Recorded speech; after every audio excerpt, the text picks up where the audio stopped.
안녕하세요. 저는 한국포도막학회에서 홍보이사를 맡고 있고 강북 삼성병원에서 망막 및 포도막 질환을 담당하고 있는 공민기입니다.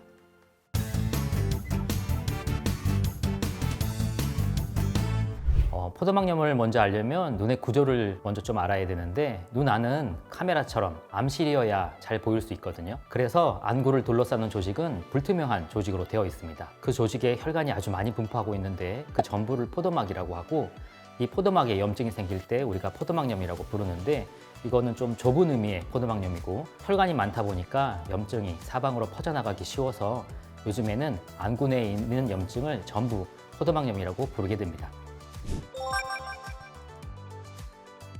포도막의 역학은 아직 연구별로 좀 다른데요. 대체로 한 10만 명당 한 100명 정도가 생긴다고 알려져 있고, 보통 제가 아까 말씀드린 것처럼 망막과 포도막을 함께 보는데, 망막 질환들은 대부분 고령에서 생기는 반면 포도막염은 한참 일할 나이인 20대에서 60대 중반에 호발하게 됩니다. 그렇게 환자들이 질병으로 인해서 불편감을 느끼는 경우가 훨씬 많습니다.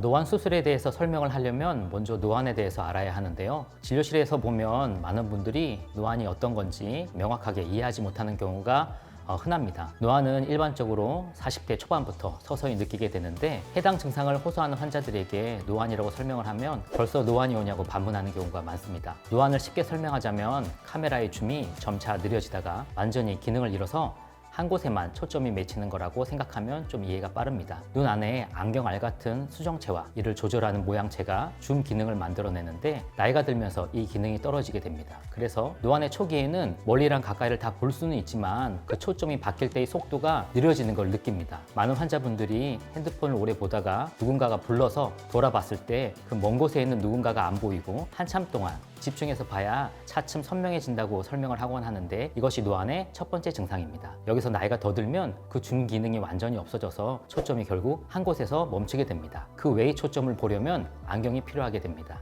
보통 많은 사람이 멀리 보는 곳에 초점이 맞춰져서 가까이를 볼 때 돋보기를 껴야 되고, 그래서 노안이 마치 가까이가 안 보이는 거라고 생각하기 쉬운데, 근시가 있는 분들은 노안이 심하게 와도 가까이는 계속 잘 보게 됩니다. 근시인 사람이 노안을 느끼게 되는 순간은 안경을 써서 근시를 없앨 때로 안경을 쓰는 순간 보통 사람들처럼 멀리만 잘 보이고 가까이가 안 보이는 노안을 느끼게 됩니다. 그래서 그런 분들은 핸드폰을 볼 때 안경을 들고 보는 모습이 나타납니다. 그래서 노안은 크게 두 가지 행동 패턴을 보이는데, 가까이를 볼 때 돋보기를 껴야 하는 정시 혹은 원시성 노안이 있고, 끼고 있는 안경을 벗어야 가까이가 보이는 근시성 노안이 있습니다. 노안의 교정은 오래전부터 많은 사람의 관심사였고 다양한 방법이 시도되었습니다. 피놀 효과라는 게 있는데, 작은 구멍을 통해서 보면 멀리랑 가까이가 다 잘 보이는 효과가 있습니다. 이걸 이용해서 노안을 해결해 보려던 시도가 있었습니다. 캄라 인레이라고 부르는 눈 제일 앞에 유리창 같은 역할을 하는 각막에 조그마한 구멍이 뚫린 검은 막을 삽입하는 그런 수술이 있었는데요. 이렇게 되면 아주 작은 구멍을 통해서 앞을 보는 것처럼 그런 효과가 나타납니다. 한때 시도되었지만 요즘에는 거의 하지 않고 있고요. 다른 방법으로는 많은 분들이 아시는 라식 혹은 라섹을 이용하는 건데, 보통 라식, 라섹이 근시를 없애는 방법으로 쓰이거든요.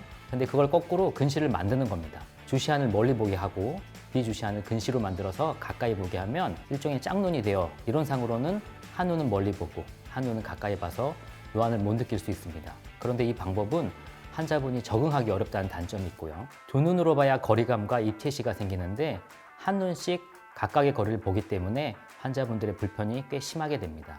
그래서 최근에는 가장 각광받는 방법으로 백내장 수술을 이용하는 그러한 방법이 있습니다. 아까 우리 눈에서 줌 기능을 담당하는 것이 수정체와 모양체라고 했었는데, 백내장이 바로 이 수정체가 혼탁되어 수정체를 제거하고 인공 수정체를 새로 삽입하는 수술이 백내장 수술이거든요. 안경알을 교체하는 그런 수술입니다. 이때 눈 안에 삽입하는 인공 수정체에 줌 기능이 있는 노안 교정 인공 수정체를 삽입하면 노안을 교정할 수 있다 하는 게 이 수술 방법의 개념입니다. 이런 노안 교정 인공 수정체는 종류에 따라 크게 세 가지로 나뉘는데, 먼저 굴절형이 있고 회절형, 초점 심도 강화형 정도로 나눌 수 있습니다. 굴절형 렌즈는 다초점 안경처럼 일부 구간은 멀리 보고 일부 구간은 가까이 보도록 하는 렌즈를 합쳐놓은 그런 형태입니다.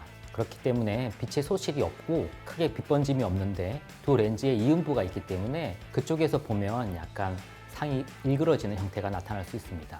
회절형은 회절이라는 현상으로 빛을 나눠서 여러 가지 초점을 볼 수 있게 만드는 건데요. 이음부가 없기 때문에 이음부에서 생기는 문제는 없지만 빛을 나누기 때문에 멀리든 가까이든 완전히 100%의 빛을 다 이용하지 못한다는 단점이 있습니다. 회절을 여러 군데로 만들면 두 곳, 세 곳 혹은 그 이상의 초점 거리를 만들어서 여러 곳을 다 볼 수 있게 해서 매우 좋을 것 같지만 다양한 회절을 만드는 만큼 또 다양한 부작용이 생길 수 있습니다. 마지막으로 초점 심도 강화형은 연속 초점형 렌즈라고도 부르는데 앞서 말씀드린 피놀 효과처럼 다양한 방법으로 초점 심도를 깊게 해서 특정한 초점 거리가 아니라 멀리, 중간, 근거리까지 자연스럽게 볼 수 있게 만들어진 형태입니다. 이론상으로는 가장 좋게 들리지만 근거리를 보는 능력이 아직은 좀 떨어지는 경우가 많아서 노안을 교정하는 최대 목적에 조금 부합하지 못하는 경우도 있습니다. 결국 아직까지는 어떠한 방법도 완벽하게 노안을 극복하지 못했다고 생각하게 되고, 특히 제일 문제가 되는 것은 안구 내의 신경막인 망막에 변화가 생기거나 여러 가지 눈 안에 구조물이 변화가 있을 때 이러한 노안 교정용 인공수정체를 넣은 환자들은 그렇지 않은 경우에 비해 훨씬 더 심하게 시력이 떨어지고 그 렌즈의 기능이 떨어지는 현상이 생기게 됩니다.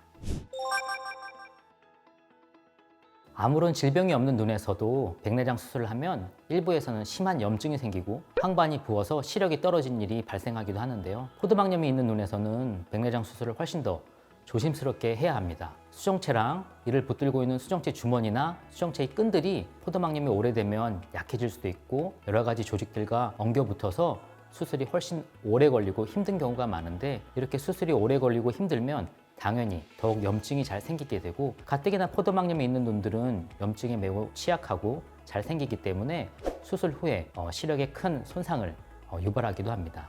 그렇기에 포도막염이 있던 눈에서 백내장 수술을 할 때에는 3개월 가까이 염증이 없이 조용히 유지가 되는지를 확인해야 하고, 그런 눈에서도 수술 몇 주 전부터 예방적으로 스테로이드를 쓰고 수술 후에도 장기간 스테로이드를 사용해서 오랫동안 염증이 생기지 않도록 강력하게 억제하는 치료를 해야 합니다. 그럼에도 염증으로 고생하는 경우가 일반적인 백내장보다 더 많습니다. 앞서 잠시 언급한 것처럼 노안 교정 인공수정체는 안구 내의 구조물이 변형되었을 때 매우 예민한데, 이렇게 포도막염이 여러 가지 염증으로 인해서 안구 내 구조물을 변형시키면 특히나 노안 교정 렌즈를 넣었던 환자들은 그 기능을 많이 잃게 됩니다. 망막에서 가장 중요한 황반부가 붙는 황반 부종이라든지 망막에 막이 새로 끼는 망막 점막 혹은 투명해야 되는 유리체가 혼탁하게 되는 경우가 포도막염 환자에서 흔히 생기는데, 이런 경우에 단초점 일반 인공수정체를 넣었으면 크게 시력에 변화가 없지만 이러한 노안 교정 렌즈를 넣었을 때에는 그 정도에 비해서 시력의 저하가 뚜렷하고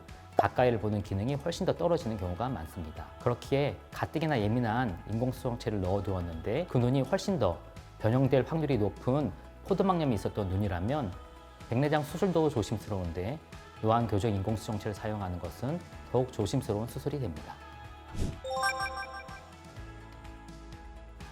녹내장은 안압의 상승으로 인해서 시신경의 혈류가 적어지고 그로 인해 시신경에 손상이 생기는 질병인데, 한국과 일본에는 안압이 높지 않은 정상 안압에서도 녹내장이 매우 흔하게 올 수 있습니다. 포도막염은 그 염증 자체로도 안압을 올릴 수 있고 염증을 치료하기 위해 사용하는 스테로이드 안약의 부작용으로도 안압이 오를 수 있어서 녹내장이 포도막염 환자에서 훨씬 더 흔하게 발생하게 됩니다. 물론 치료법은 일반 녹내장에서와 같이 안압 하강제를 점안하고 그걸로 부족하다면 녹내장 수술까지 고려해야 할 수도 있습니다. 앞서 말씀드린 것처럼 포도막염은 안구 내 염증 질환이기에 모든 수술에서 염증의 발생 정도가 올라가게 됩니다. 수술은 조직에 필연적으로 상처를 주게 되고 그로 인한 염증이 반드시 동반되게 되는데, 포도막염에서의 수술은 더욱 높은 확률로 염증이 발생하고 그 정도도 심하게 됩니다. 그래서 응급수술 때에는 어쩔 수 없지만 그렇지 않을 경우에는 염증을 조절하는 치료를 먼저 하게 되고, 수술 전후로 긴 시간 동안 강한 항염증 치료를 하여 수술로 인한 염증의 억제에 만전을 기해야 합니다. 오늘 영상에서 말씀드린 포도막염 관련 정보가 도움이 되셨다면 구독, 좋아요, 알림 설정 부탁드립니다. 감사합니다.